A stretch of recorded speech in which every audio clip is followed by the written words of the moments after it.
वो दरवाजा क्यों नहीं खुला था? वो वही कमरा था ना?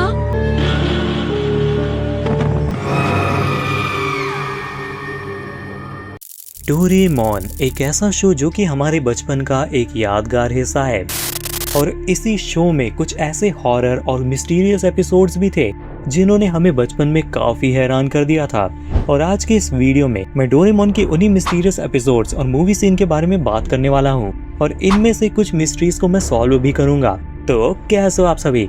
तो गाइस ये वीडियो काफी ज्यादा इंटरेस्टिंग होने वाला है, तो इसीलिए इस वीडियो को स्टार्टिंग से लेकर एंड तक देखना, बिल्कुल भी स्किप मत करना। तो यार अब बिना कोई टाइम वेस्ट की चलो अपने वीडियो को स्टार्ट करते हैं। So let's begin. Mysterious episode number 1, the courage multiplying fan. इस एपिसोड के स्टार्टिंग में जियान और सुनियो एक हॉन्टेड विला के बारे में बात कर रहे होते हैं जिसमें रिसेंटली एक भूत को देखा गया होता है, जिसके बारे में सुनकर ही नोबिता डर जाता है और वो दोनों नोबिता का मजाक उड़ाते हैं, जिस पर शिजुका उन्हें रोकती है। तो वो दोनों नोबिता को ये चैलेंज करते हैं कि उसे उस विला में जाकर दिखाना होगा। नोबिता इस चैलेंज को एक्सेप्ट कर लेता है और वो हमेशा की तरह भागकर अपने घर जाता है और डोरेमोन को सारी बातें बताता है, जिस पर डोरेमोन अपना गैजेट बाहर निकालता है और वो कहता है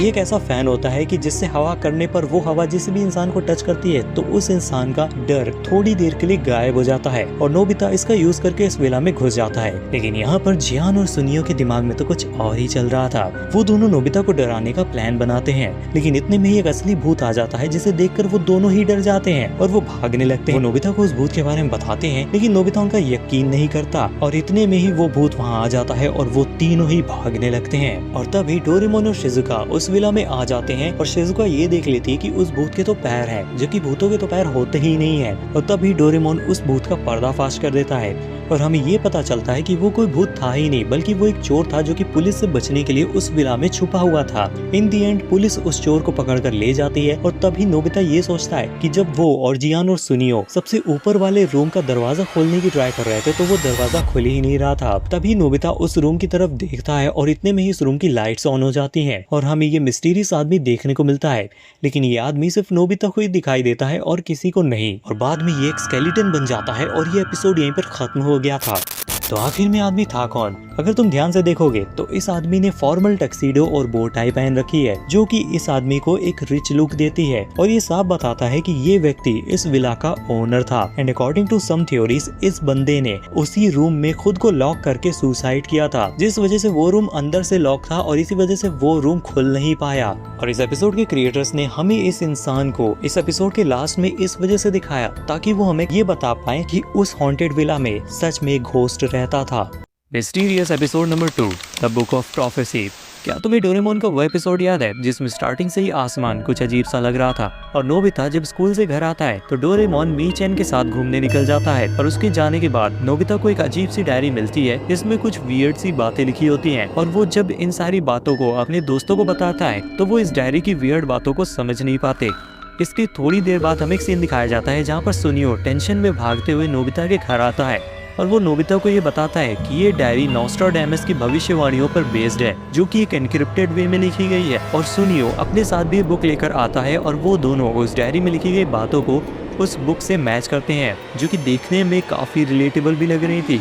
और उस डायरी के लास्ट पेज पर लिखा होता है, काले आसमान से औरत गुस्सा होगी, इस दिन वो गोला खत्म हो जाएगा, दुख ही दुख, जो कि सीधे दुनिया के अंत को प्रेडिक्ट कर रहा होता है। और इसके बाद वो दोनों घबरा जाते हैं और शहर के सभी लोगों को इस बारे में बताते हैं। बाद में जब डोरेमोन वापस आता है तो वो नोबिता को ये बताता है कि ये उसकी पर्सनल डायरी है जो कि इसने एनक्रिप्टेड वे में लिखी है।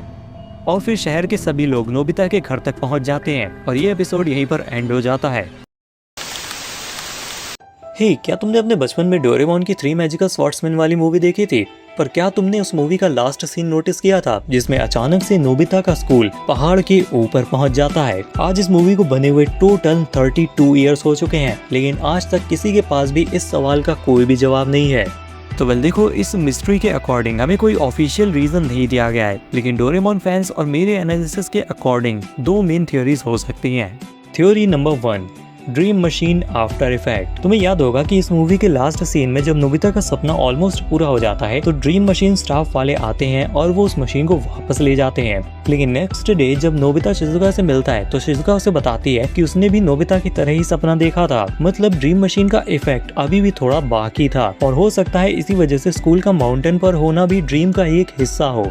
Theory number 2, fourth wall break theory. इस मूवी का नाम ही है 3 मैजिकल स्वॉर्ड्समैन और इसमें नोबिता, जियान और सुनियो 3 स्वॉर्ड्समैन थे। और इस मूवी के लास्ट सीन में कैमरा शॉट ऊपर उठ के स्कूल को दिखाता है, जैसे डायरेक्टर भी ये बोल रहा हो कि ये भी एक ड्रीम था। इट मीन्स ये पूरी की पूरी मूवी ही एक ड्रीम थी और डायरेक्टर हमें यही बताना चाह रहा था।